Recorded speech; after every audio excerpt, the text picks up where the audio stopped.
There's been mixed reactions to the expulsion of South Africa's ambassador to the United States, Ebrahim Rasool. The country's diplomat was booted out of Washington yesterday after being accused of hating America and its President Donald Trump. He was declared a persona-non-grata and given 72 hours to leave the country, but a letter from the State Department stated that he has until the 21st of March to leave the country. For more on this, we now speak to Professor of Politics and International Relations at SABC in London, Professor Stephen Chan. Prof Chan, good evening. Thank you so much for your time. Really do appreciate it. Washington is sort of the second most important diplomatic capital in the world after New York, and the reason New York is because that's where you send your multilateral body ambassadors and diplomats towards, and it's seen that Washington is the most important partner to many nation states, and therefore you send one of your top diplomats there. Having one of your top diplomats expelled says a lot about your relationship with that country. But what can we expect this to do to the future of the South African mission in Washington? Basically, it seems that this is one more step in a long campaign that the United States has decided to wage against South Africa. It would seem to me that they were tracking the speech of Ambassador Rasool, looking in case he made some kind of diplomatic faux pas, and then they pounced upon it almost immediately in Breitbart News, a very right-wing newspaper in the United States, and almost immediately afterwards his expulsion was announced.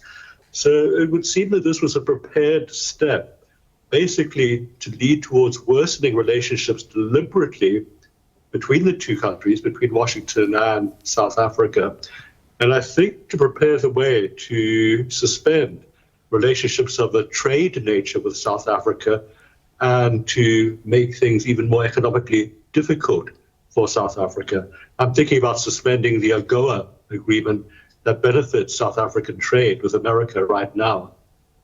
Yeah, this seems to be a continuation of Donald Trump's strongman, right-wing leaning politics. If South Africa is to present another ambassadorial candidate to Washington, that candidate is to be accepted and approved by the President and the State Department. If said candidate, which would ostensibly be most candidates in South Africa, have a progressive politics, can we expect that candidate to be rejected by the White House? Depends who it is. He has to have, or she has to have, a track record of not criticizing the United States. In other words, you want someone from a very different background, not associated with transatlantic relationships, maybe someone who was previously experienced as an ambassador in Europe. So you need an experienced person for that kind of role, but should not have a back catalogue of being critical of the United States. This is Donald Trump's decision, at least Marco Rubio's decision to expel the ambassador, which is an extension of Donald Trump's politics, is not unique. Donald Trump's treatment of South Africa is not unique to his political positioning against many countries disagreeing with the US on various issues. What is it that the world's diplomatic corps and diplomatic community can learn from this moment about the posture of United States approach to diplomacy? Basically, the world diplomatic community is going through a period of confusion, how to deal with Donald Trump and Rubio. So far, it seems that the people who have got a reasonable handle on how to talk to them are Starmer, the Prime Minister of Great Britain, and Macron, the President of France. But they've carefully rehearsed themselves to be almost flattering in their initial comments to Trump before making very, very polite criticisms of him.